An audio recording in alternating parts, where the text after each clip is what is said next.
Hello, everyone. Hey, hey.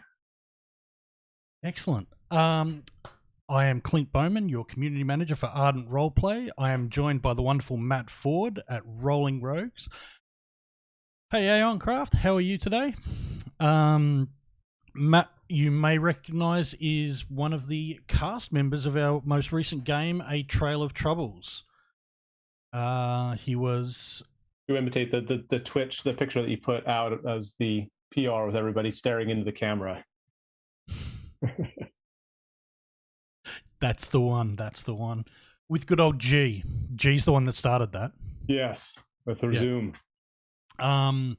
So you were introduced to AR through our CEO Ralph, and then you joined us on the stream. So what I wanted to ask you first of all is about your experience on the actual day. What were your favorite moments in the actual stream itself?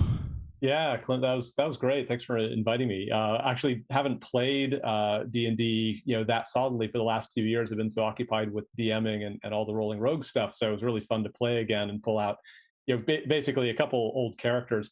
One fun thing that was behind the scenes is that I originally was going to be a bard named Orgu, and this is a character that I've done many times and very comfortable with.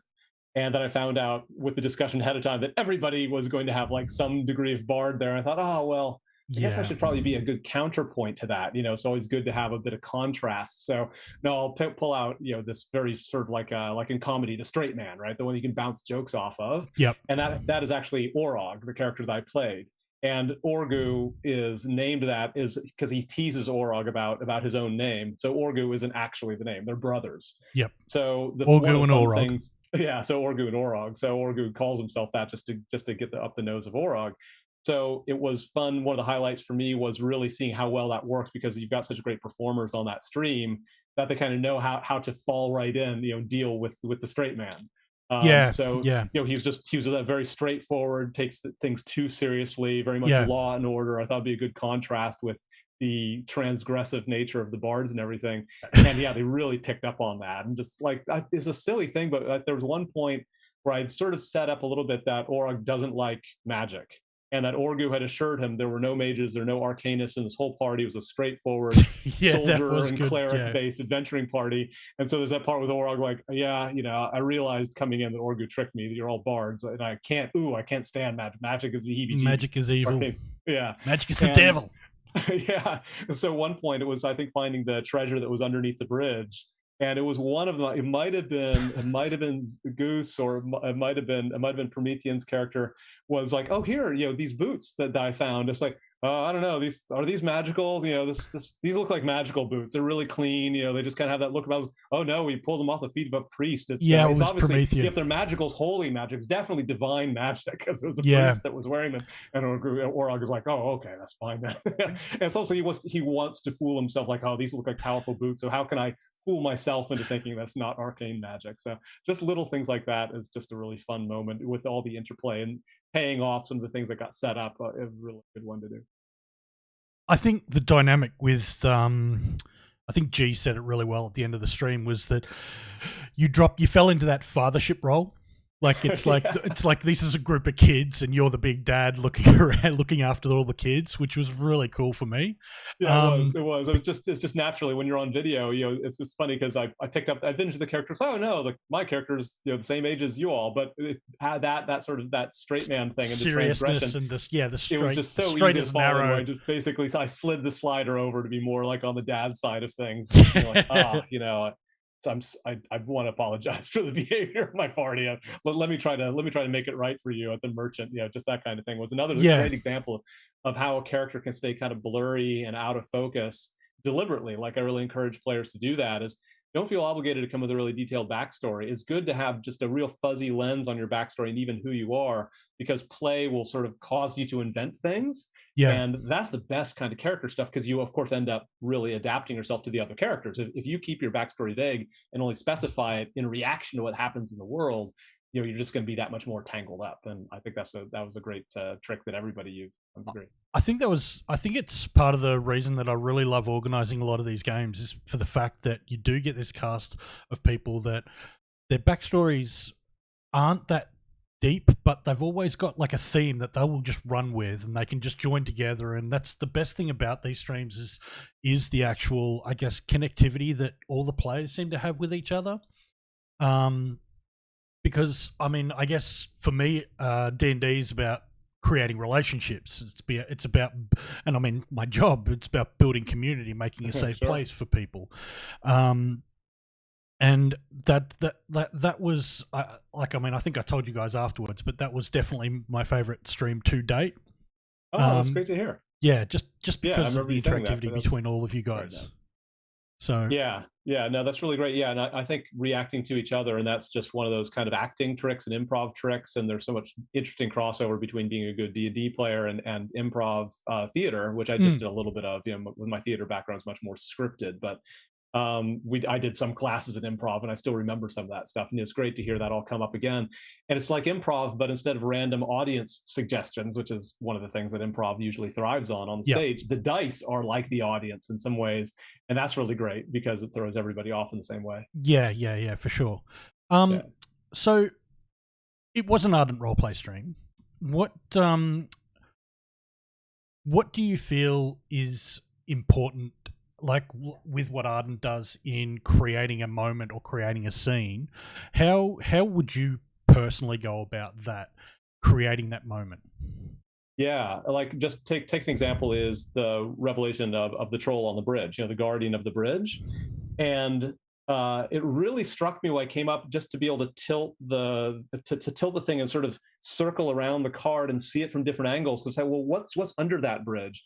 And there wasn't a particular detail that I noticed, but I really felt myself sort of almost like in character wanting to know what's under the bridge. So it really got me into that moment. Yeah, So, you know, it does the same thing that a real physical model would do on the table. I mean, obviously, it's obvious to me that Ardent really wants to go for that impressive pulling off the blanket that the DM will do to reveal the set piece. yeah, But the great thing, and with total sincerity, I've always wanted to do that sort of thing, but I'm very anti-materialist. I've gotten more and more so, you know, just for yeah. my own environmental reasons, and also just this weird sort of philosophical reason, which I'll try not to go too deeply into. That's But I really think that there's something so interesting about humans in virtual space. So when I was making video games, I was really into multiplayer games and people being in a virtual space.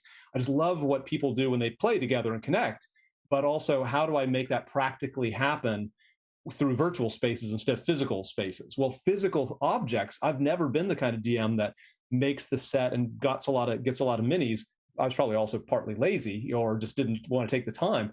But also lately, it's like I just don't want to have that much plastic. I mean, I respect people who have models and make models, but just for me personally, I just don't want to have that stuff, and I don't want to store it. You know, I just don't like stuff. I don't like physical stuff, and I like people. I yeah. like physical stuff if they're people. I don't like physical stuff if they're objects. Well, I think Um, there's a whole variety of reasons. I mean, it's difficult transporting models sometimes, especially sure. like this past weekend, a friend of mine came from South Australia. So from Mount Gambier to where I live in Victoria, it's a 6-hour drive. Transporting his models in a car is like three of his like larger models, you know, even though they're safely packaged away, a couple of them had like cracks and breaks and things like that. So Mm. large terrain and minis and things like that, they you know, we're not designing Ardent to replace that stuff, but it certainly gives the same effect. Well, like anything else, I mean, you see this in technology trends that there's always this thought like, oh, one has to replace the other, one's going to replace. But they said that about every form of media. Oh, it's going to replace things like, oh, television is supposed to be long since dead by now. The way they kept predicting what happened with the internet, Yeah, and you realize they start complementing each other the same way that you can be on your phone while you're watching something that's actually on a TV, like even like live TV, yeah, or just very recently broadcast, where you've got that chat. They both complement each other, and I think I imagine the same kind of technical trend will happen with physical things that you've got and the Ardent style AR. You're going to find some really interesting interplays. Like what do you do what about when people, they'll still draw that beautiful map, but they'll put Ardent cards on that beautiful map to have things sort of pop up and yeah, down, so they can actually do a mixed media with physical reality and AR on top of it. So I yeah. think that's going to be interesting. People might have their actual model because they love it so much, or they got it from some third party. but that can sit next to the card. AR stuff. Yeah. So, and I think you're still just going to be discovering it. That's why it's so exciting to be seeing this, because all this stuff is still yet to be discovered, and it's so exciting when new stuff comes up, new combinations that nobody can predict. Just like in D&D, you know, just these weird combinations come up and these Yeah. weird random things happen, and yeah, who knows where it's going. Yeah. So yeah, I really like that. That just that moment really got me into, and there's several moments that were like that that revealed the same thing. You know, with the bug on that fort. You know, I really know from my experience with teaching, like actually being a school teacher, I really had drilled into me that different people have different modes of learning and different kind of affordances, as they sometimes call in interaction design.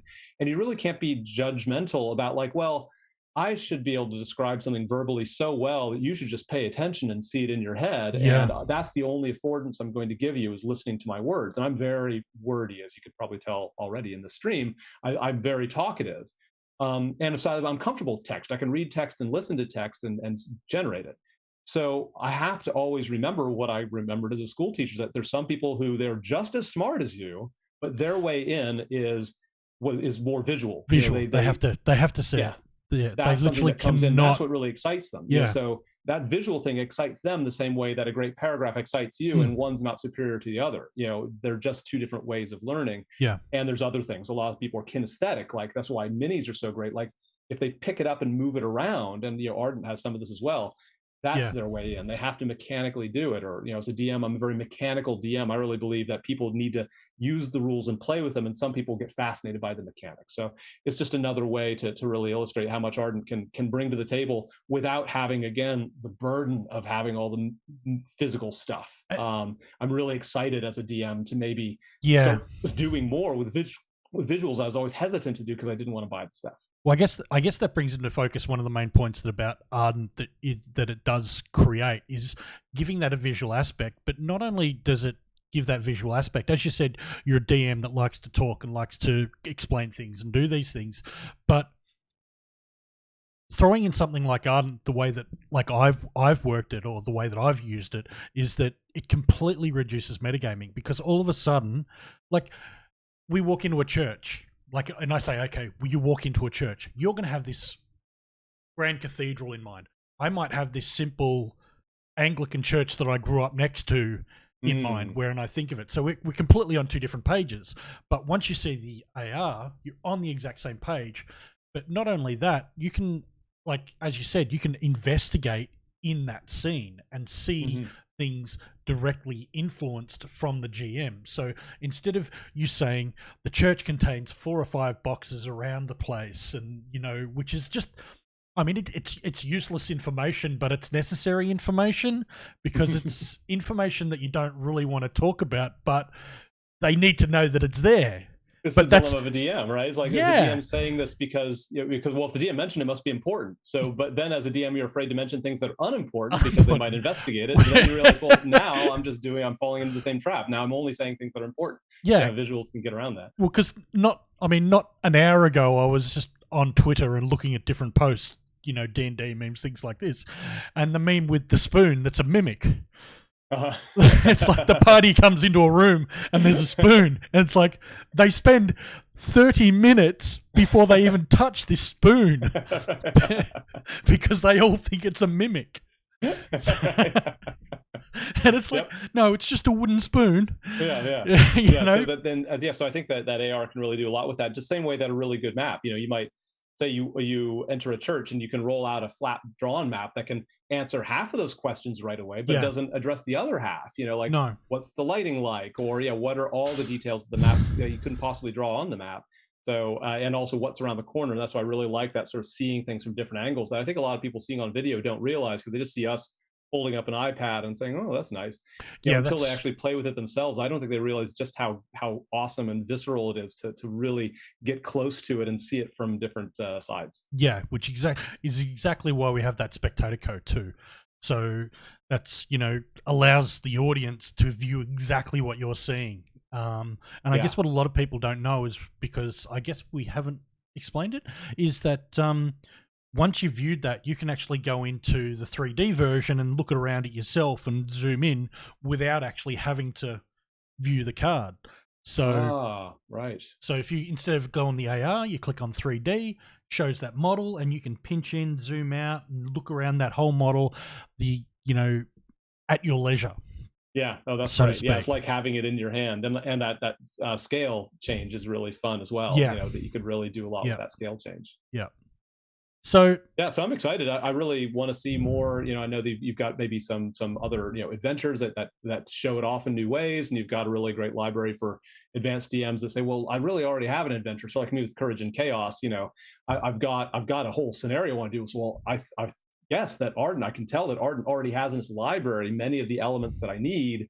And if I can just like pull them in and assemble them, I might be able to start making things where, yeah, me personally, I think I'd have like 3 or 4 really key moments, where I invite people to pull out their phones and look at it. That's the other good thing is optional. Is that some people won't even do it, and that's great. If they're into the words, like some people say, oh, I actually don't want to see the visuals because it ruins my imagination. We have to respect people like that. True. So some people might be disappointed. It's like, oh, when you revealed that thing, that tower, the tower I had in my head was cooler, than what you showed me. So you might have a player who's so much into that motif that they say like, oh, I'm going to choose not to look at this thing right away, Yeah. And so it's superior to having it on the table because people can sort of choose when they want to distract themselves with it, or maybe they only look at it when it's not their turn in combat, or there's all kinds of ways you can be more flexible. That's what's great about virtuality. And it's the great thing about storytelling and creating a story together. Yeah. So yeah, I'm excited to see where it all goes. I mean, I know there's heaps going on. Well, some of the things we've got going on is we have, as you're aware, Adventures coming out on the 16th. We have Ambience coming for scenes coming very soon, hopefully next month. One of the other things that we will be working on at the moment is our Tilt 5 glasses. We already have a build ready that Ralph has actually been able to view the AR in on the mat, which is absolutely amazing. Okay. Which is Tilt 5, the AR glasses.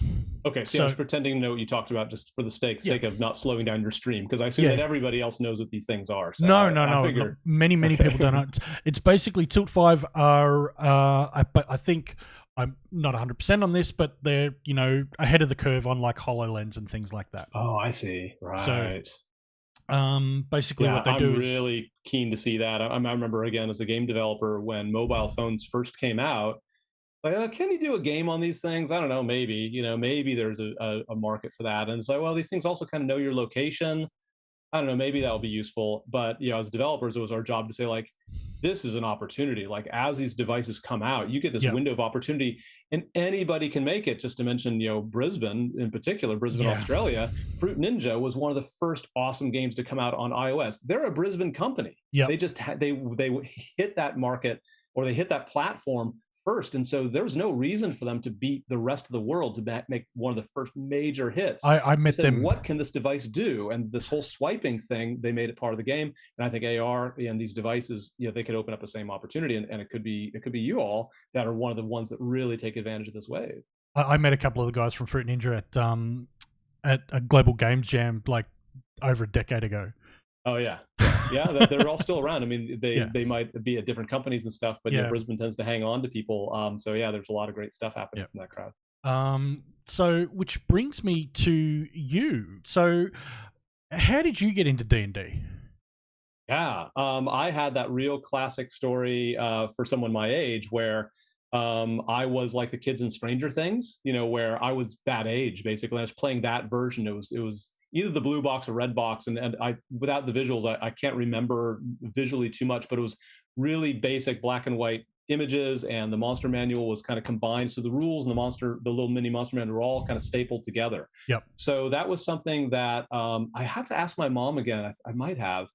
That I was a really brainy kid, and I really read a lot. I read at an early age. I was very geeky and withdrawn and kind of introverted. But I would talk very excitedly about trivia, and also I must have liked fantasy. I must have had read The Hobbit or something. And somebody must have advised my parents, like, oh, this is something that your kid might like. This is something that geeky, awkward kids that have too many brains and not enough friends, seem to be into this year. So it was a Christmas present. Yeah. And I did that classic thing where it's like, I've got to play this. So I tried to like get my brothers to play it. As my Yeah. brothers are like, oh no, Nah. no, we're playing football. No, we don't want to play this thing. And I had friends, but just a very small number of friends. So I finally was able to get to play with friends.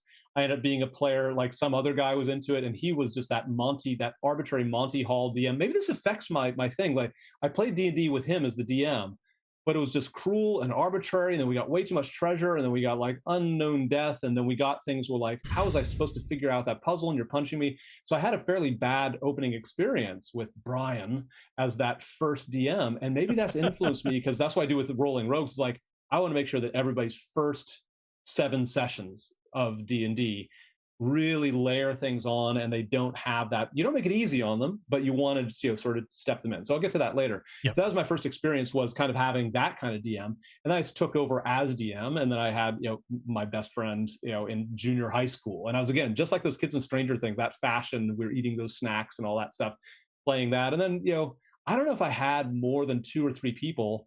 We went to a camp where then there's the classic sort of PK problem. Like I was excited to play, and my friends were there, and somebody else, it wasn't Brian, I don't think, who was the DM, and maybe it was Howard, the guy who used to be the player. He was now the DM, and I was all excited to play. Like, okay, guys, this is going to be great, and we're all in the tent. We got that stuff, and immediately, like PK breaks out. Like they see some spider webs. They say, "Oh, I think spider webs are flammable." It's like, well, hair is flammable, so spider webs are flammable. And one player says, "I'm going to find out that's true. I'm going to set John's hair on fire," like his fellow player. And then it turned into like a 45-minute, like PK battle. And I'm like, oh, guys, come on. We're like the first room of the dungeon. We shouldn't be doing this. There's monsters in there. Yeah. So I had that experience. Again, maybe that led to my sort of trauma, led me to trying to regulate these first experiences, because if I hadn't been such a geek and have so few options for entertainment, I haven't been so enchanted, I might have given up on D&D. It's like, oh, this is what D&D is about. Where did you grow up? Sacramento, California. Right. So I don't know where the kids in Stranger Things are. I don't think they commit to it, but it has a very West Coast feel. Like in E.T., the movie E.T. I think they're playing in California. They're like in Carmel when they're playing D&D in that movie. So I was right there, man. So I did that, and I really was into it. And then I would love to say, and then I discovered girls. That didn't happen either. So I just basically just played for a while, but it just got to the point where even my geeky friends didn't think it was cool to play D&D. I got into Traveler though. Got into Gamma World, so we got into some other stuff, other RPGs. And then I kind of just fell out of it in high school because I got into theater. That must have been my outlet. I got into computer programming and theater. Yep. So I didn't need D&D anymore. And then I saw the 3rd edition box, and I was there with my kid, who's now 27. He's not a kid anymore. He was maybe 6. And we walked into a game store, and I think he might have done that classic thing, like, Dad, what is this? And I see like, whoa, Dungeons and Dragons. I remember this, but it's 3rd edition. I was flipping through. I said, okay, we're buying this. It looks like they've I think they've streamlined it a bit, because I thought like, I can't play. Oh, definitely wasn't streamlined 3rd edition. Yeah, so finally, the 3rd edition was streamlined compared to what I was used to, like 1st and 2nd edition, right? Yeah. So it's like, oh, I think I can actually probably play this. Like he's smart and his friends are smart. Let's give this a go. So yeah, I started DMing, and that was kind of again the beginning of just really loving new players. I love new. I like teaching young adults D&D. That's my main focus, not kids. I love kids, but I think kids are pretty well taken care of. Yeah, I think it's the young adults that really need that kind of new sort of way to socialize, and also need an entry into D&D if they've watched all the videos of people playing. That doesn't make you ready to sit down at a table and play D&D. I kept hearing from people, oh, I'm too intimidated to play. So I thought, oh, well, how can I get that feeling as a DM of really loving the idea of someone switching on for the first time? So I really, ever since then, I've been really into those first 5 levels and just really new experiences with D&D, and just seeing people light up. And as a teacher, with my background with teaching and video games, it all comes together, man. Because when I did video games, I loved making a great tutorial. How do you make a fun, interesting tutorial that layers things on a bit at a time? So I started doing that around the table with D&D. How do I layer D&D in so that people have a great time each step, and you're kind of giving them little bits of rope, enough rope to hang themselves with, as the phrase says, as you all know. Eventually they make that terrible mistake because of all the power I've given them, and that's fun as well. How do you get them through that experience? So just touching on the topic you said there about young adults, brings into focus, why do you think games like D&D are important? Oh yeah. Well, just one that's the easiest one to say before I get too philosophical. In which case, you can shut off the stream if I start going too philosophical. So just simply connection. I think that connection is really important. I think that human to human connection in the same room, as much as it's ironic to say this on a stream, and I respect people playing online because that's your only option in COVID, or you're in a place where you just don't have your friends around you. I really think getting people actually in a room together across the table from each other is really important. I mean, maybe it's my Gen X background, but we helped invent. We basically, my generation basically invented the popular internet and then proceeded to hate the popular internet because it's a great tool, but I think it's a tool to get people together. It's a great tool to learn things. It's a great way to find your people. But for God's sake, get together, like find your people, and then use Yeah, those computers to figure out how to get together around an actual table with yeah, actual dice and actual beer and actual chips. So that's what I'm really into, is connection. So that's why I think it's so. That's why D&D is so important. It's a great way to connect, and I think there's so few ways relatively to do that. Just to, if you just look at the arc of society, a lot of the things that used to bring, say, young adults together don't exist anymore, until almost all that's left is bars and clubs and just yeah, sex and music. And those are all great things. I love those very much. But if that's all your social life is, only those little narrow things, you're not really connecting the way that games can connect people, the way that stories can connect people. Well, how do we used to connect with games and stories? Well, a lot of people played sports, or a lot of people went to bowling league, right? Or yeah, darts league, or they got into political parties or unions, and they would hang out in the union hall and they would talk. yeah, And so how do you replace that? How do you replace the campfire where your grandma would sit around and tell you fairy stories around the bonfire? yeah, So all these things that used to glue us together as humans have really gone away. And some of that's necessary. And of course, I like dematerialization, and the internet's great for that.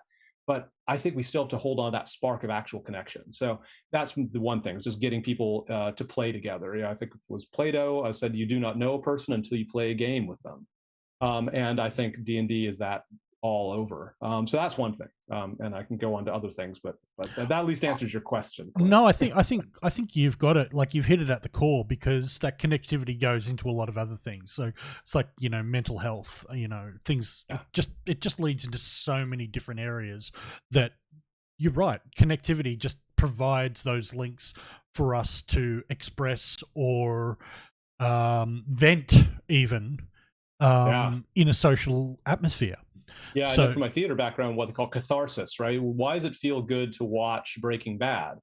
It's not like you yourself want to go bad yourself, but you're really thrilled at someone else doing bad things. Pulp Fiction, the idea of the anti-hero, or yeah, just think watching a hero, like watching a really great heroic character prevail. When you're watching Game of Thrones, so there's all these shades in between. Who are you going for because they're good, and how are you going for because you just admire them because they're transgressive?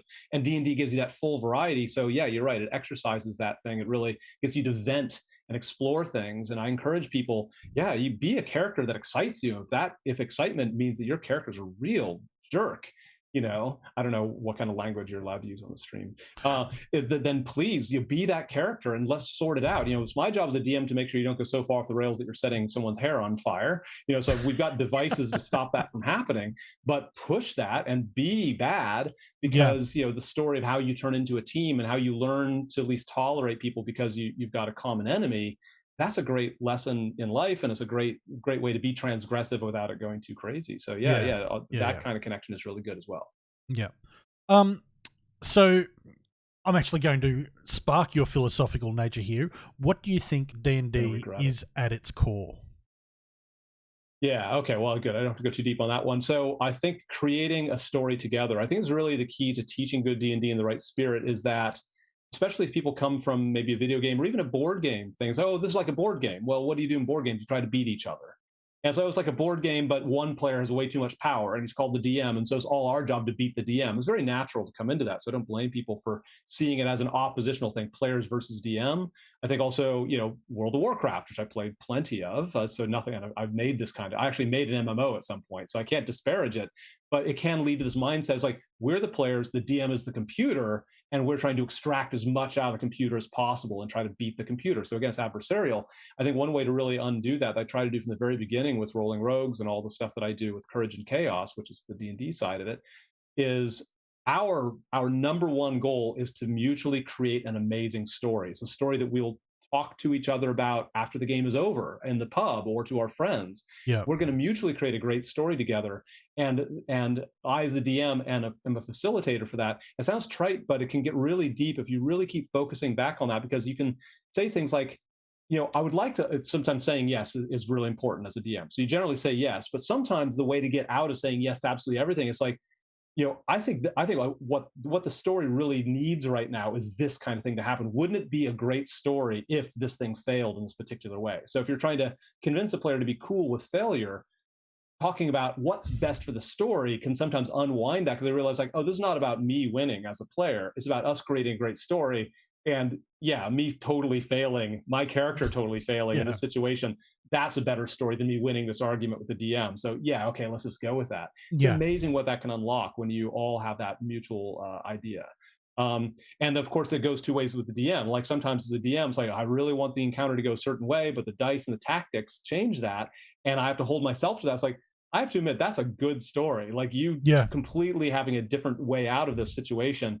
I'm excited by the story that creates. So I'm going to throw out all the stuff that I just made because I'm excited by what happens next. And so that's just a really great key to keep opening stuff up. So yeah, I'd say that's at the core of D&D, is making stories together, and how it lives on beyond. The most memorable things that you have are often these really surprising moments of defeat or just bizarreness. Those are the stories you repeat.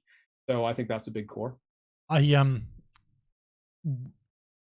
One of the encounters in that the recent stream that you were in, the troll on the bridge, it's designed to be the very first combat encounter, but Jacob, being the DM, and to his credit, he's an amazing GM. He the party decides, instead of to obviously it's a troll, it can't it obviously it's going to attack at some point, but instead tried to con this troll into being a member of the band. I love that. And opening up different avenues. It's like, instead of going down that like, let's attack and surprise it, to hang on, let's ask it to be a member of our band and see where that goes. And as Orog, well, so it's on two levels. Is obviously what Orog would do. So that's Orog is going to be the protector and say like, look, this guy's breaking the law. He does not have a permit for this. Yes. Law and order thing. I don't think he's authorized to charge a toll going across. So just on principle, we're going to not necessarily want to kill this troll. It's just that on principle, we're going to go across this bridge without paying, and just to take that initiative. But at the time, as the player, I thought, like, especially I got some idea later on. I was like, well, maybe that was supposed to be a social encounter, and I'm the one who kind of ruined the DM's plans. But a great DM, is ready for it to be either way. Exactly. I guess I meant it one way, but let's roll with it both ways. Well, the same thing happened with the insects. Right. Speak with animals, and all of a sudden, being a combat encounter, it was an awesome encounter with conversation and getting them to kill the cultists that you guys would have had to kill, which it ended up being less murdery and more conversational, which was pretty amazing. And also, as DMs, a couple things. If you're a DM that's kind of on a time limit, if people have got to go home at a certain time, so you promise them it was going to be a 3-hour session, or if you're on stream or whatever else, sometimes you really realize, like, oh my God, this, instead of a 1-hour combat, we can turn this into a 15-minute conversation. Look at all the time that I gain. I can catch up on my timeline. Exactly. So sometimes as a DM, if you really look at it the right way and say like, this is awesome. Because, and also just what's the memorability thing, right? So players, no matter how awesome your combat encounter is, they've had 100 combat encounters by the time they're experienced D&D players, but they've never had this particular social encounter before. So which do you think is more likely to have them talk about it years later to form those connections and form that story? Combat is great, and I'm a very mechanically oriented, ex-video game designer, so I love the mechanics of combat.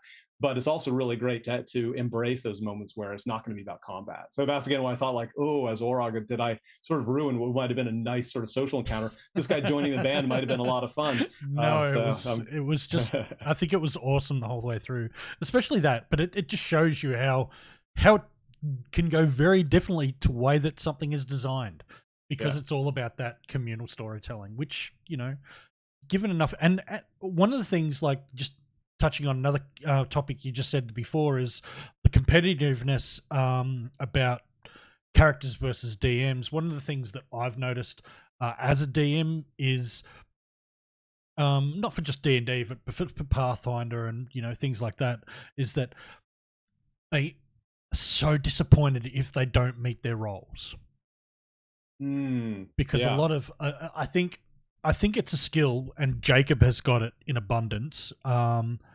It's a skill where turning that role into the story, like I watched your most recent video where you know Right. where you talk about the people with the arrow, and the witch, and it hits the witch, but the ones that miss, it's like it hits the arm and bounces off, or if they've load roll, it like shoots flying past them.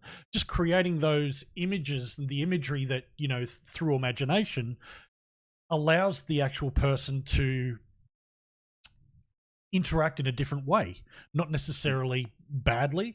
They missed, they might be able to do something else, or they might be able to they might think of a different way to approach the actual problem, Yeah, which is yeah, that's right. Yeah, that also sometimes it's the skill roll. The really mm, important skill check. In combat, you can sail through hits and misses and kind of move on. They've always got something else to look forward to. But it's a really pivotal skill roll. That's why it's really great to pull out that, okay, we're all going to make a great story, and failure can often make a more memorable story than success. yeah, And a great mental image. And so, yeah, if you keep rewarding your players that failure is like somehow you're disappointed in the players for not rolling higher, to have in mind, how do I make this failure exciting? And also, just the old trick of fail forward. How do you keep the story moving forward and don't stop the progress? You just progress on a different track if the failure happens. So yeah, yeah, that's another good trick that comes from wanting to make a great story together. yeah. And then you can add in the old critical fails and things like that Yeah, where you trip yeah, that's over. right. Yeah, um yeah, that's right. That's right. Yeah, just yeah, and having just a fun description of failure moves in combat, is a mm. nice thing to do as well. I Yeah, it's think I true. think in the stories that I do and the games I play, I put a little bit of onus on the actual players to, oh, you failed? Describe how you Yeah, failed. tell me how. Yeah, that's right. Yeah, I do Yeah, that as well. That's yeah. right. It's fun. So tell me about Rolling Rogues. What exactly is Rolling Rogues? Yeah. So Rolling Rogues is, as a large organization, is all about creating connection through tabletop gaming. So all the stuff I've been gassing on about already is how do I do my part to get people to connect each other over the table with any kind of game. Now, my favorite game for a long time has been Dungeons and Dragons. So I've made Rolling Rogues, so we can play Gloomhaven, or we can play Fiasco, or we can, play House on Haunted Hill. So I'll do that sometimes, to appeal to everybody. But my mainstay is the Dungeons and Dragons part of that, and that's the subset Courage and Chaos. So my Courage and Chaos campaign is the one where I teach absolute beginners how to play Dungeons and Dragons, and I think it's a fascinating process. So I don't put this thing on video so that you can watch my video in order to learn D&D. I encourage you, if you want to learn D&D, get with a great DM that's really focused on absolute beginners. What my job is, and Rolling Rogue's job in this case, is to how do I inspire DMs to be that great DM? How do I give DMs materials and inspiration and ideas to make it as easy as possible for that DM to teach a bunch of absolute beginners D&D in this layer by layer process? Just think of those first 7 sessions as a way to kind of step them through layer after layer of kind of a curriculum in a way that's fun the whole time. So I want to inspire that. Rolling Rogues is all about connection with advanced gaming and basic gaming. Courage and Chaos in particular is very much about absolute beginners. So I think it's kind of fascinating to watch the video to see how you might do it yourself if you're aspired to be a DM, or at least just to kind of learn more about how players' minds work. I think that anybody might find it interesting to take a look at the stuff that we do, because I do it in my advertisements, in my posters, as you've seen yourself, Clint, with just when I'm advertising it. I say, I basically require you to have no previous D&D experience. I want to make it really clear to everybody that I expect you to know absolutely nothing. And I even say, when I start forming actual tables, that's where I DM them just like a regular DM would and show up around a table. I say top priority goes to people who had never rolled these weird looking dice before that night, the first introduction show that you Yeah, can see on YouTube. So when the people are coming just a couple days, it's 2 weeks later after that introduction show that's on YouTube. These people will come up, and I'll probably, COVID might change this, so knock on wood, but I'll probably have more people show up than can fit around the table. and I expressly say, okay, top priority. So, oh, I've played a few games of D&D. I'm sorry, but you're down the queue from these other people who've never played before. Yeah. So that's why I build my entire thing around, and inspiring DMs to do that. So Yeah. yeah, that's the real purpose here. And I share materials. So I give out materials, and it's all like open source. It's like a programming open source thing where I'm not looking to make money. You know, Yeah. I did a startup and I retired from a startup so I could do this. The last thing I want to do is start chasing money again. That was what the startup was about. Yeah. I want to just give this stuff away or encourage people to donate so they can get access to it. And so we can all share and improve on it in an open source context. I want people to take my material, use it for free. They don't have to pay me a license to use my script. They could do the introduction to D&D themselves. They could stream it. They could charge admission for the stream. I don't care. I really want more people to give more absolute beginners, especially adults, a fantastic first experience. So Yep. that's a great motivator. It gets me out of bed in the morning, and keeps me working. When instead of drinking beer, I'll work that extra 2 hours on my D&D script. It's all been good for me. So speaking of that, what gives you the experience to be able to run a room full of brand new people into D&D? It's really iteration, and this is very much true with all the things that I've done, including making computer games, that no matter what you come up with is just not going to work. One of the biggest lessons as a computer game developer is get to a play test as soon as you can, and don't tell them anything. Don't make excuses. Just sit them down and have them interact and talk out loud and note all the things that go wrong, and you're going to blow it. You don't have to prove you're a genius by having it go right the first time. Expect it to go badly the first time. So the way that I developed this technique is just giving it a go. I had Yeah. all these crazy ideas like, I'm just going to walk into a flood recovery shelter with a bunch of D&D books and start teaching D&D. Or I'm going to go on this cruise ship with my long-suffering wife. I'm going to hand out little cards and put them on the table. Like, if you want to learn D&D, come to this table this particular time. Well, Yeah. that didn't work. I tried a bunch of things, with friends or my kid and his friends, with young people. I just kept trying it from different angles. I took notes. I kept writing down what worked and what didn't. Like a game developer, I was very honest with myself. This worked, this didn't. So you kind of evolve it, and just iteration and evolving till now I'm at a point where I've got that introduction that you can see is something that's probably the 10th time that I've done it in that vague form. And it just, I keep polishing it and get those feedback forms. I have people fill out feedback forms, and I look at those and I put them in a spreadsheet and all that stuff. And then when they're around the table, I try to reuse material. Every year I start a whole new set of absolute beginners. So if you start watching now, you'll see that there's a whole new set that just started. But if you get in my backlog, you'll see the people that started a year ago.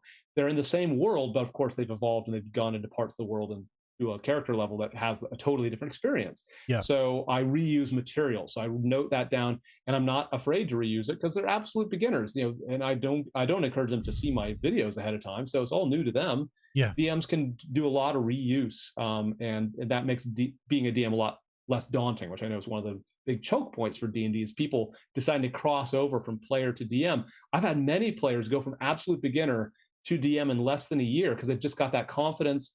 They might use some of my techniques, but the credit really goes to them. Whatever they use, they've got the starter kit or whatever. They are starting to DM people, and they often start with beginners.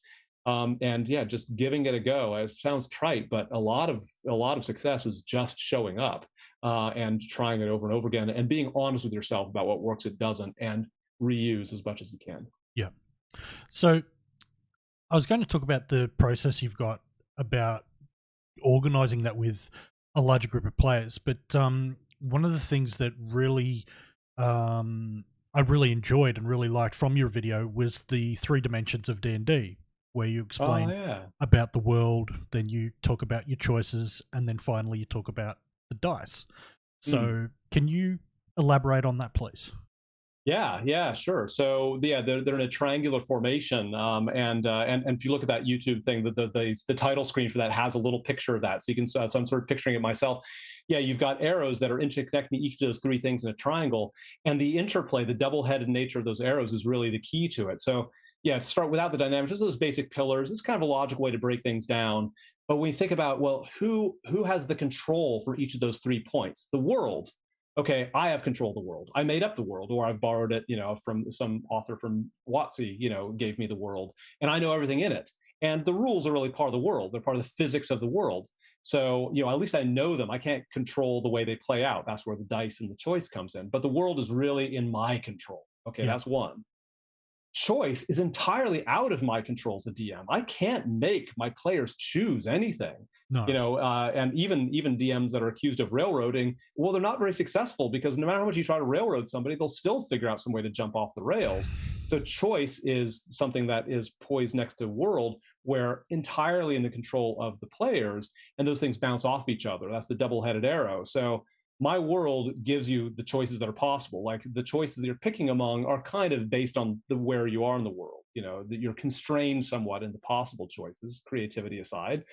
And so that's one thing. The world affects choice, but then the choice affects the world because the choices you make change the world. And I think a good DM, a good D&D game, the DM is constantly changing how the world reacts to those choices. Yeah. So those are pushing against each other.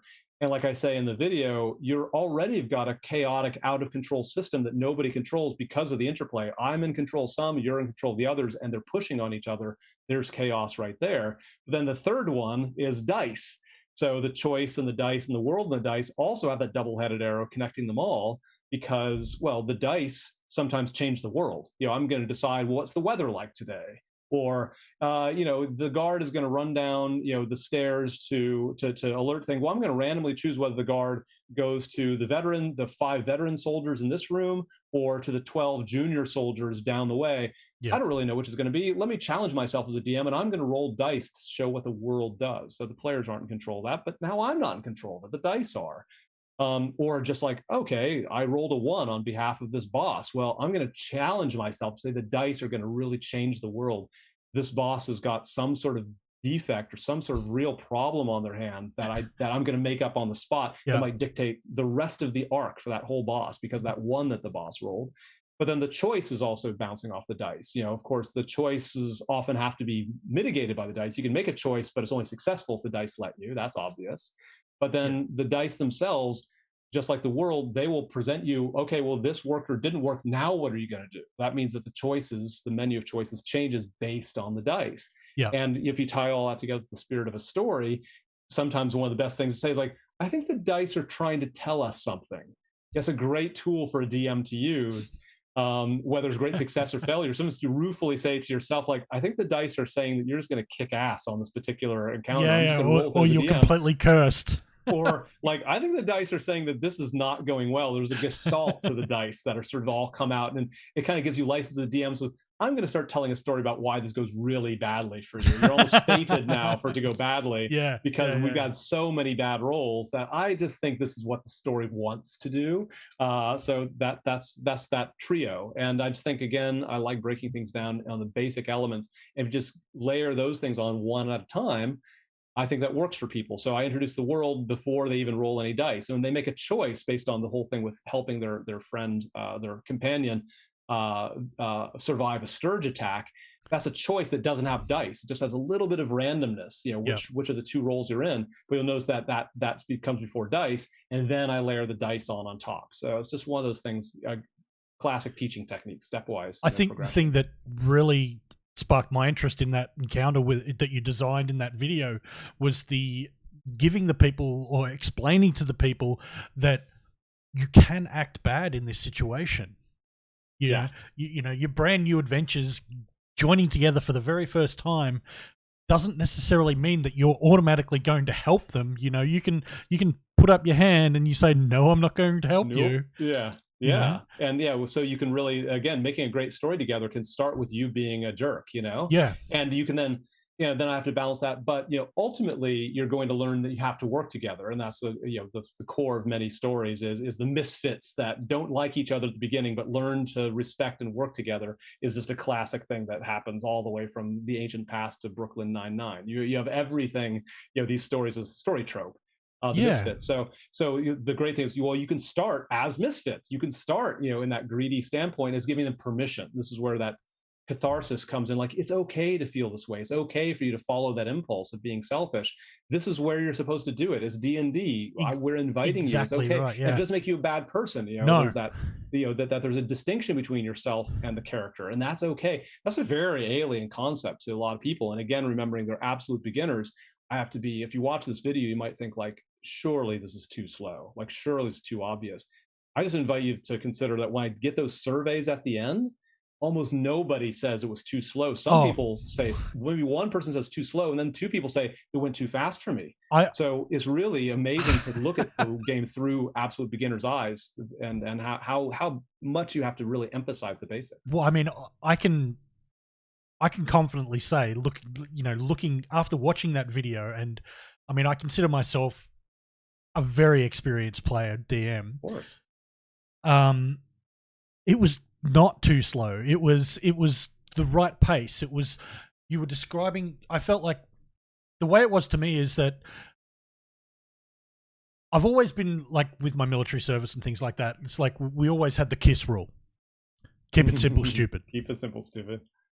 So, and a lot of people, they tend to forget that a lot of people's experiences don't necessarily give them great experience in different circumstances, whether it's common sense or whether it's education or whatever it is. So there are different levels of learning for, as you said earlier, for a lot of people.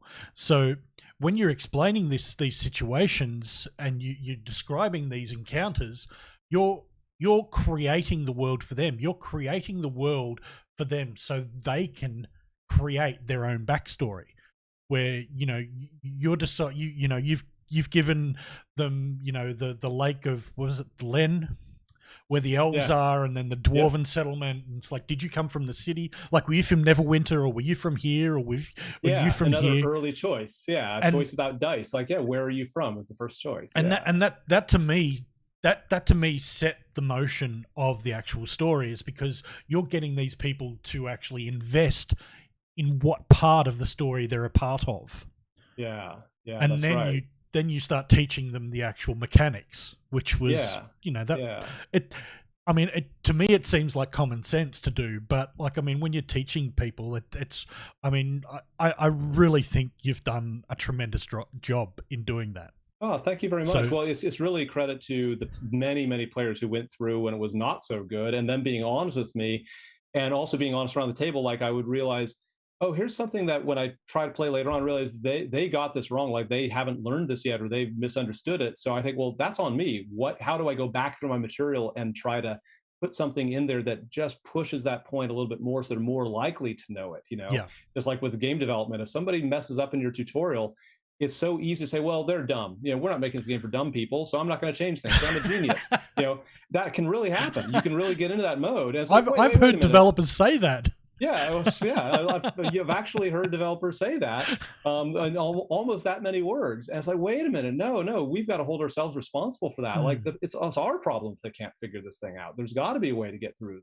So yeah, a lot of credit to the people who went through the initial sort of less versions, and of course they'll be even better next year. I took yet more notes based on that show. I based on the feedback that I got, both verbally and on paper, I changed a few more things, to kind of smooth off a couple other rough edges, and also, yeah. So yeah, any DM watching this, yeah, it's great. Thank you very much for saying that didn't appear slow to you. But even if to an experienced D&D player it goes slow, it's just a way to really see how fascinating it is to really look through a new player's eyes and realize, like, wow, this is not too slow for them. Yeah. Imagine the kind of mental load they must be going through for Oh, this to be the right pace. It really helps you appreciate that. And I think there's something fascinating about, just the learning brain.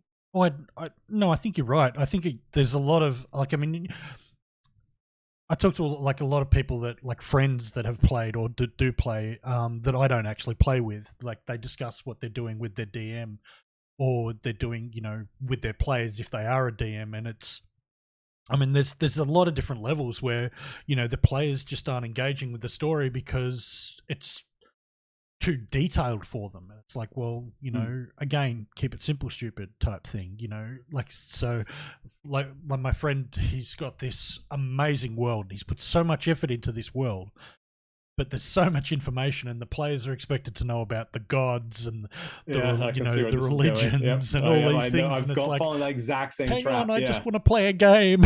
Yeah, yeah, and there's a lot of things where it's really like opting out, and some of the techniques that I try to share in my materials and demonstrate as they go through is, like, I always try to think, well, what if somebody's really not into this? How Yeah. do they save face? How do they not hold up the game or get put on the spot of appearing appearing uninterested or ignorant if they're not into it. Mm. Look, these people might have a super high information job, and they might be really on top of the facts at their job, and they want to take a break from that, so they're deliberately turning their brain off. Yeah. So you've got to sympathize with that and realize, how do I make this game appeal to people who don't want to learn the story at all?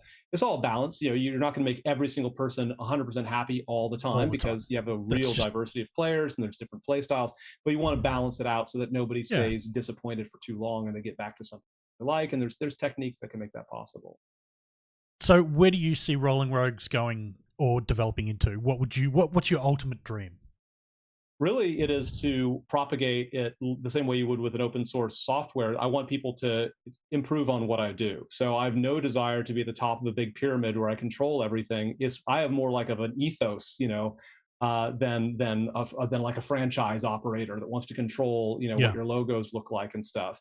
All that I ask, if you use my material, again, you can use for commercial purposes. Just don't give away my actual materials. Don't give away my script, but do put in your show. Put in a link that says, hey, if you're interested in this material, go here, and it'll go to that same thing, that Teach DD link that you'll be sharing.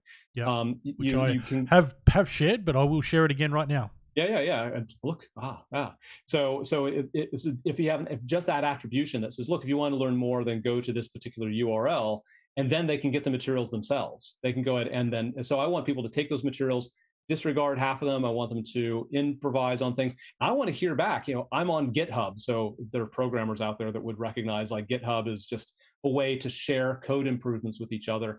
And I want to see what you do with my thing and send it to me through GitHub. I could do a comparison, like, oh, here's your script, here's my script, here's your wiki, here's my wiki. And I can actually say, like, hey, if you've given me permission by sending it to me, I guess, I'm going to maybe pull some of your ideas in, let's share these tips and merge things together, and you have forks and branches and all that great stuff that you do with software. So my real ambition with Courage and Chaos and Rolling Rogues in general is just to spread the idea, just to spread an ethos of connecting through tabletop gaming. That's Rolling Rogues. Teaching absolute beginners and being great at that. That's Courage and Chaos. Get my materials and spread that around, and I'd love to hear about it, but I have no desire to control how it happens, because there's going to be all kinds of adaptations and improvements. So my immediate agenda, Clint, would be, I've already got a few people who are starting to use my materials and starting to use kind of my techniques to DM themselves, and I want to keep encouraging that and just make it as automatic as possible, so that I don't have to sit down with them to hand teach them. They can see my materials, they can see the videos and get an idea, and then please improve on it, and feedback to me. I've already told you a few times, I love feedback. And if you don't like something, or if you think I've gotten something totally wrong, you're just going to make the community better off by telling me what it is. So I've got lots of ways to communicate through Patreon and comments and all that stuff. What I don't do is listen to random YouTube or stream comments. Sorry. If you really want to engage with me, if you become a patron, even at like $1 for 1 month, one time, I will listen to you forever, right? If you've got any skin in the game, right? If you think I've completely blown it, then don't give me any money, of course. But if you're interested in supporting the community, if you just donate a little bit to Patreon, we're totally nonprofit. I'm never going to make money on this. I'm going to keep putting it back in. I very much listen to every single patron, because, to me, there's so many random ways, anonymous ways to comment. I'd just be taking time away from what I really want to spend, which is my players and my patrons. So, I do want to hear what you have to say, but just a little hint is that it's going to kind of go into a black hole if you just sort of say it anonymously. At least try to convince a patron to tell me, or become a patron yourself and tell me how terrible it is. It'll cost you $1. You can get it off your chest, and then that's it. And I really will listen to it and react to it. So that's a big part of my mission is just to improve this through feedback. That's awesome. Mm-hmm. What do you think?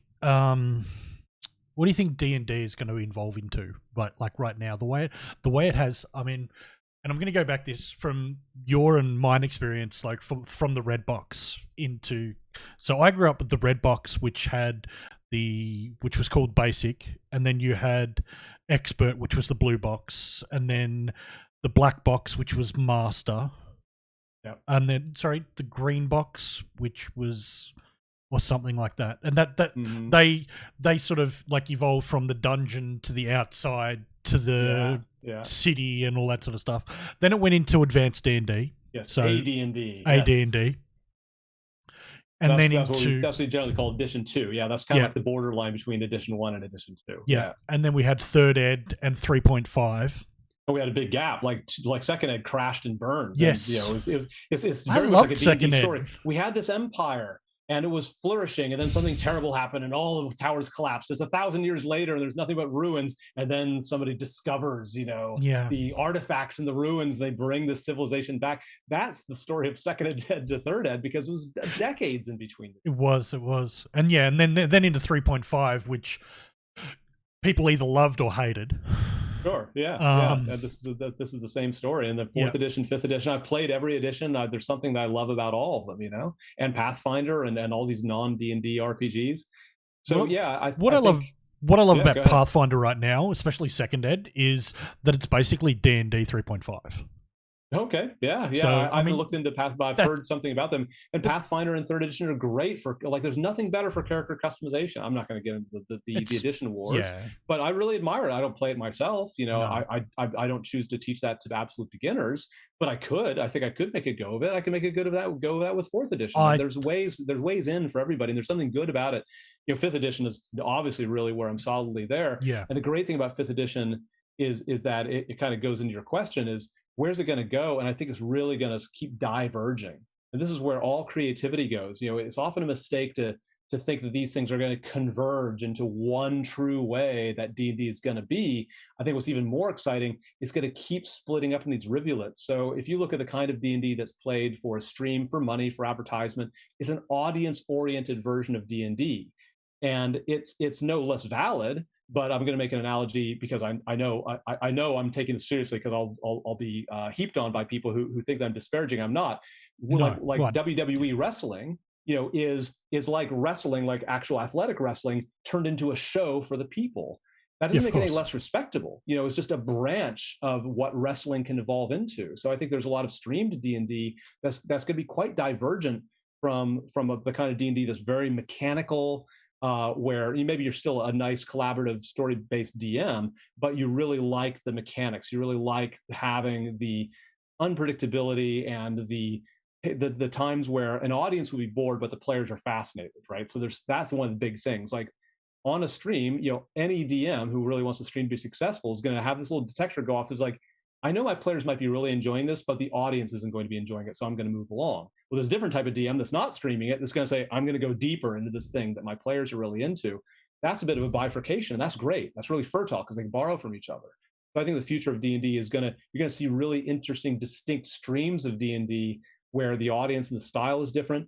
And then a third style, going back to what you said, is, and I'm doing this a bit myself, when I get a bunch of old friends together with beers and stuff, I say, I want to try to reskin 5e to make it feel a lot like 1e, where it's super brutal. You're not supposed to get attached to your characters. The DM is a cruel consequentialist, so where the DM is there to cruelly enforce the mechanics of the Oh my world, god. like a war game would, because D&D was originally a war game. Imagine what Warhammer is like. D&D first edition was made by people, the kind of people who made Warhammer, Yeah. or making Warhammer. It was a war game, and that means, like, just like in Warhammer, you're not going to get attached to that little thing that gets hit because somebody rolled a 6, right? Yeah. So your initial characters in D&D were that expendable. It only was later that it became like, no, don't kill my character, I'm really attached. Your first edition was all like, don't get attached to your characters. There's a Yeah. pit trap in the room 1. You rolled low, you fell down, you're dead. Get out I, your second character. I just remember the simplest thing where a goblin can hit for 1d6 damage and a mage had 4 hit points max. That's right. Yeah, yeah. So this is another example where what they call like OSR, the old school Renaissance. There are entire platforms that are like that.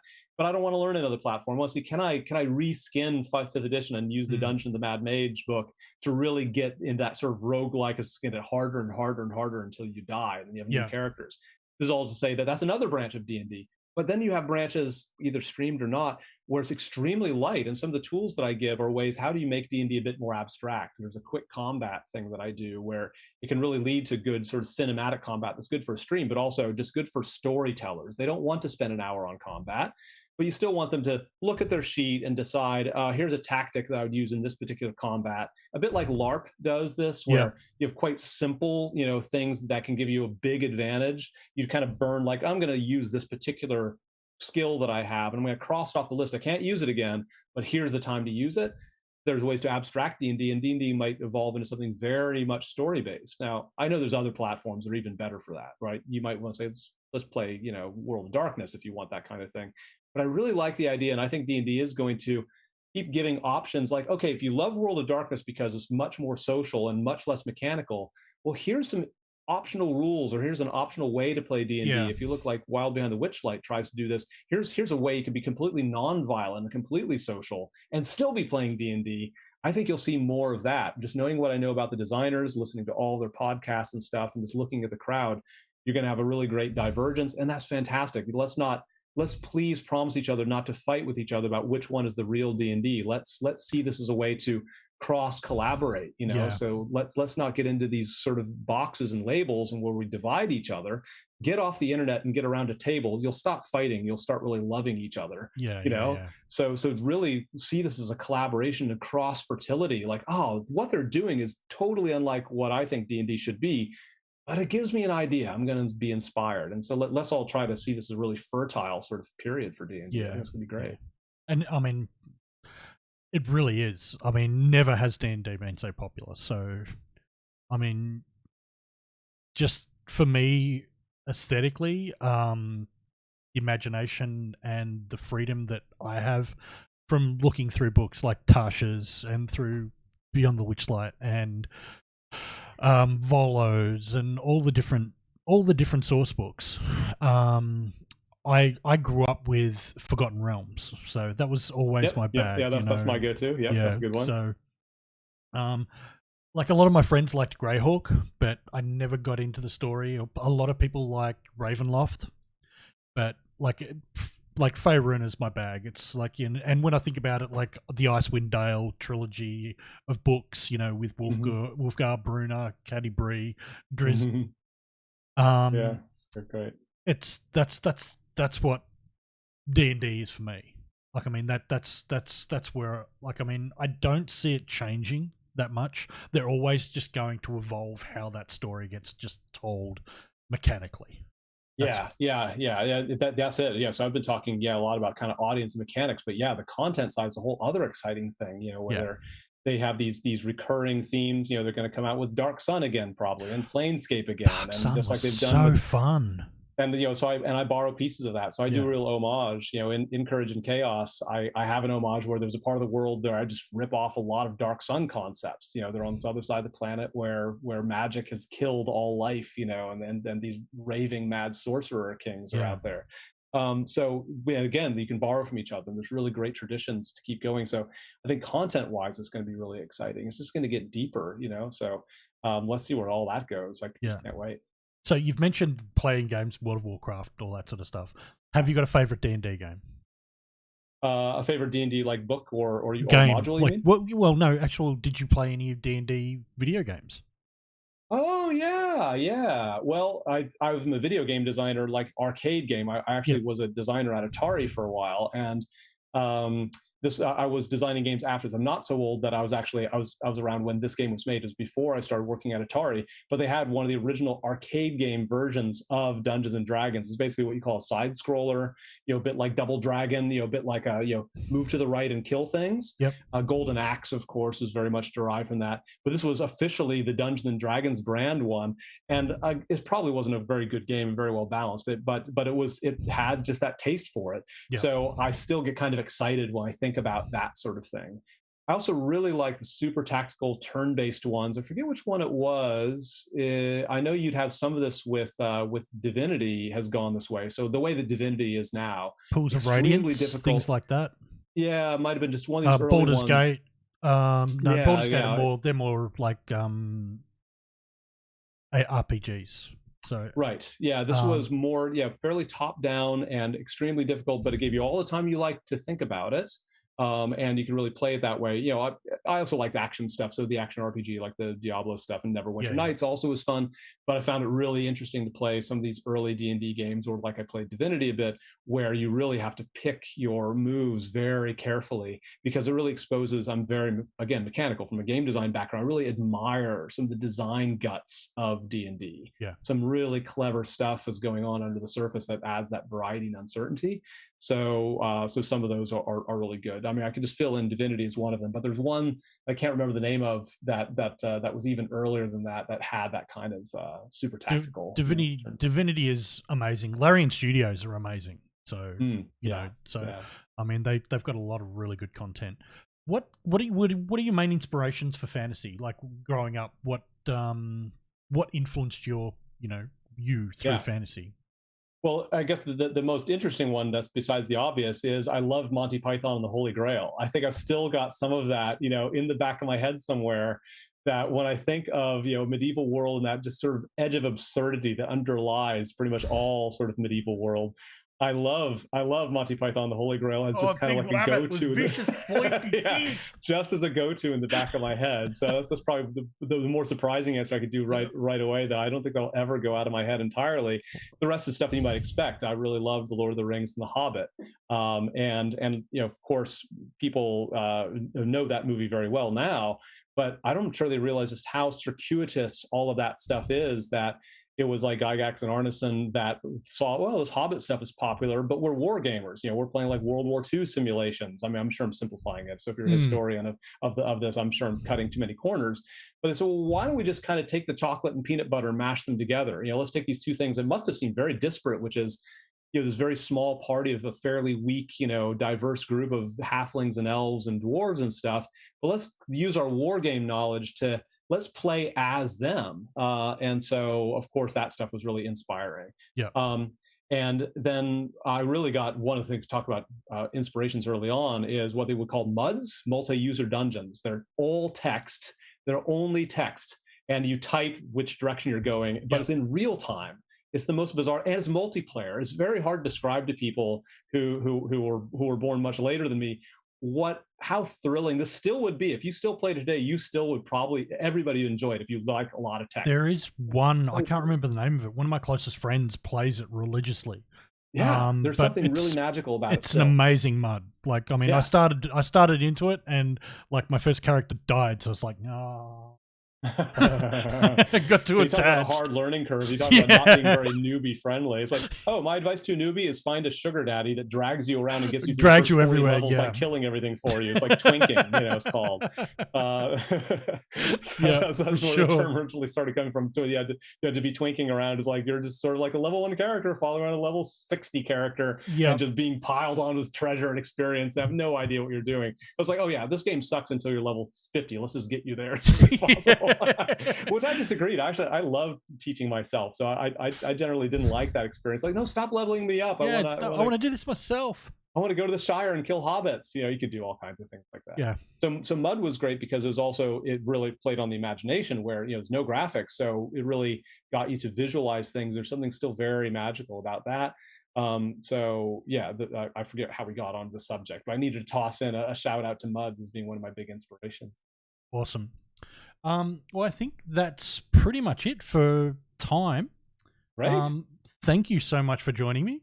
Yeah, thank you so much. I just got to say, anyone that's watching, definitely check out the tinyurl.com teachdd. Join the Patreon.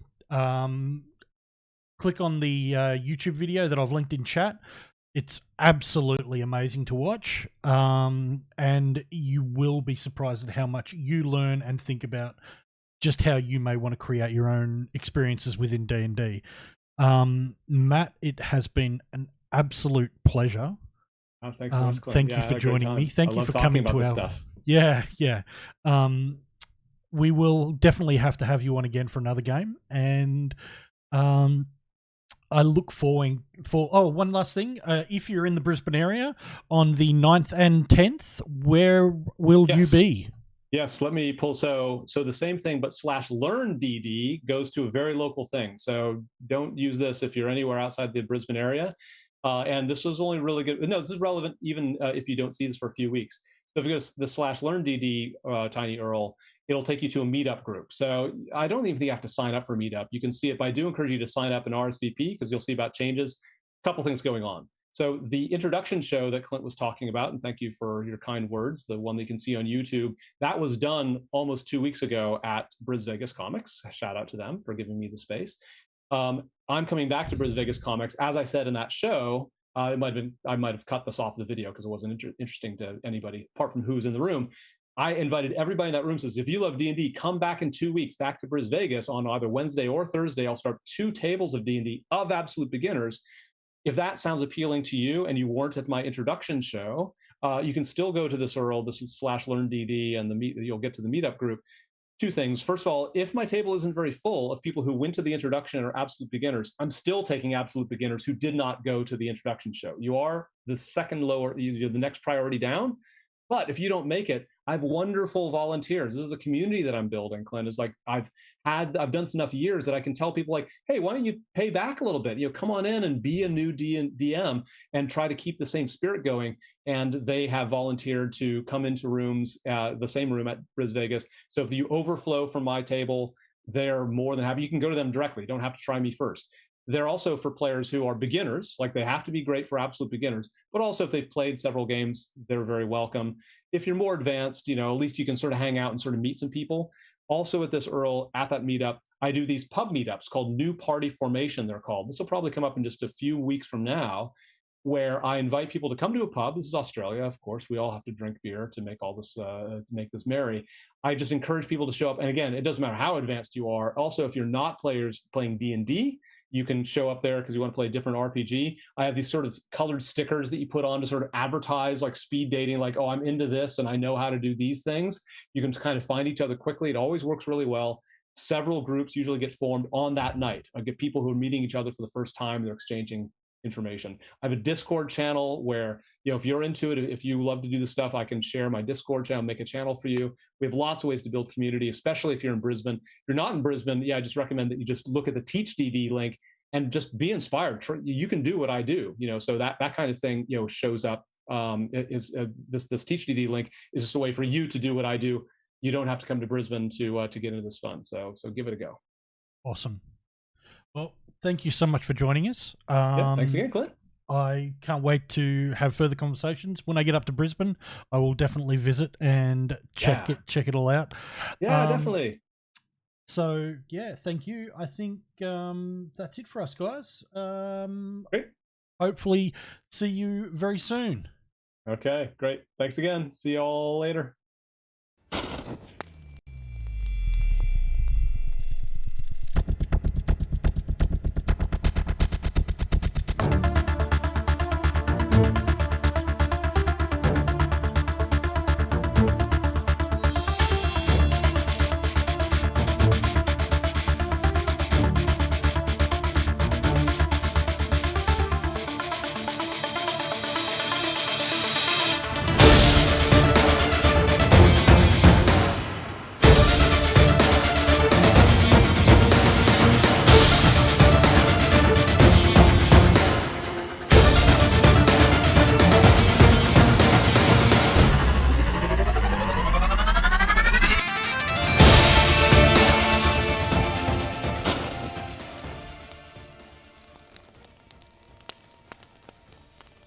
Shatters, and an angel descends through the glass into the area. She looks at all of you with, I'm gonna just say, disappointed mum energy. I'm gonna suggest. Like, she's like, what? God damn it! Going through the bright light, I'm like, Mom, that's not. Is that you? Been so long. Why you come now? You always only come when we disappointed in me. I said I would pay my tithe next month. You could not have known what was to happen. I only wish that I had gotten here sooner. So you are saying because you're late, this happened? So this is your fault. Entirely. We are absolved of blame? I need to impress upon you the urgency of acquiring the amulet again. You don't need to impress us. I'm not very easily impressed. Yes.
I have a look for like a lever or like a button or anything? Of course you can.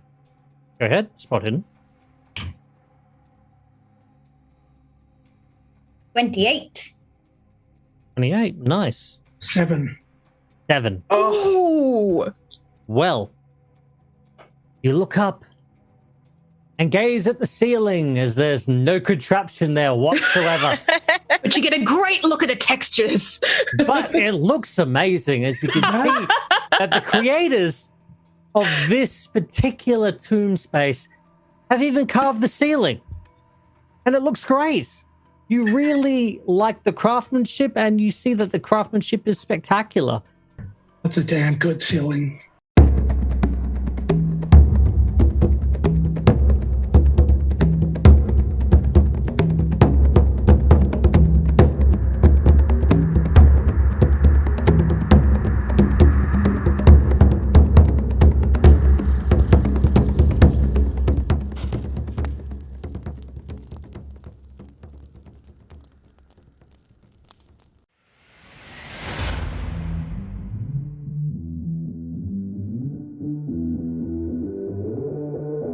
Having something that you can kind of physically see and be like, this is what it is, this is what it looks like, is a very simple way to just keep story flowing.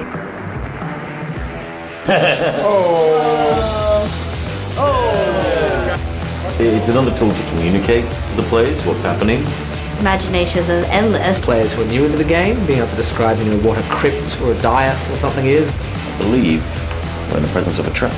With this, it's like, this pops right up on my screen and I can see all this stuff and I don't need to tell anyone about it. That is amazing. That's so good. Oh, yeah, look at that. Dang. To have that visualization right there. Pretty impressive, yeah. Having the visuals, it kind of brings it into a cool world.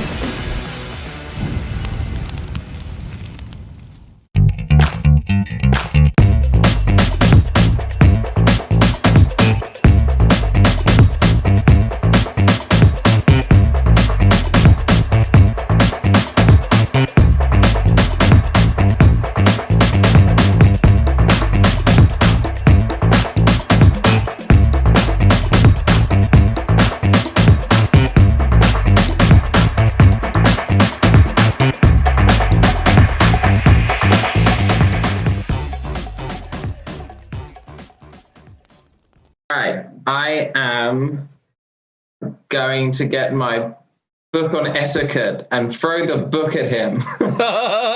Okay. Improvised weapon. Improvised weapon. Roll a d20 for hit. Wait, what? 6. You have a bow. Why are you going to throw a book of etiquette? But I love the poetic irony. This is the kind of player I am. Okay, so you throw this book, right?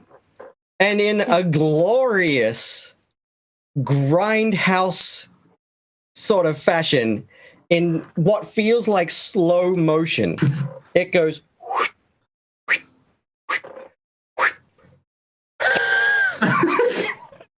and just buries itself through his forehead.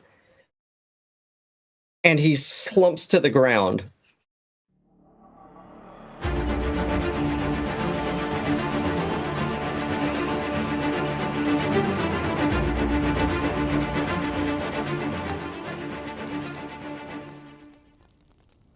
It's my curse, and I can't take them off. Hold on. Well, yes, I told you this a little while ago. Oh, I forgot your name and your curse. It's okay.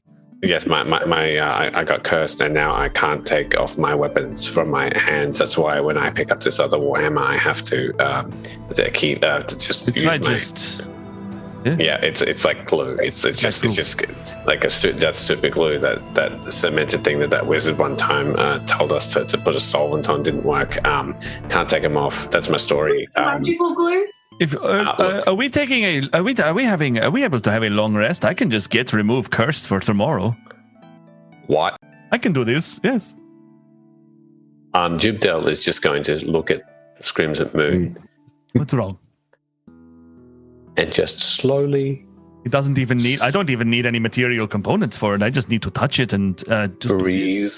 Just breathing, turning away, and just very slowly walking away from him. What's wrong? Do you not want to get rid of your weapons?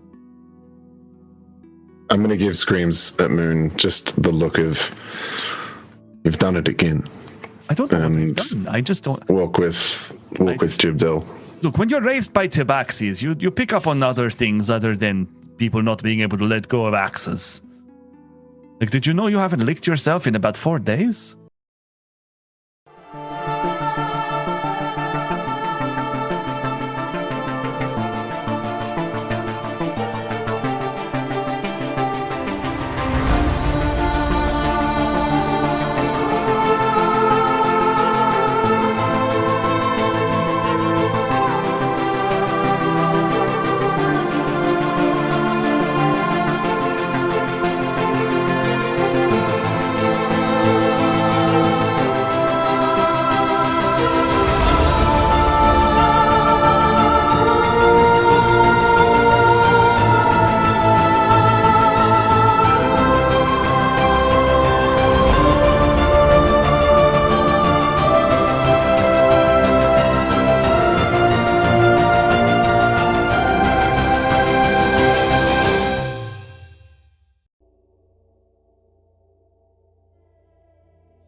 What the hell is that? And we could tell from your face when you finally saw it. The scream that follows out garnishes the attention of the rest of you. Is that me screaming? Oh, yeah, no, that's you definitely screaming.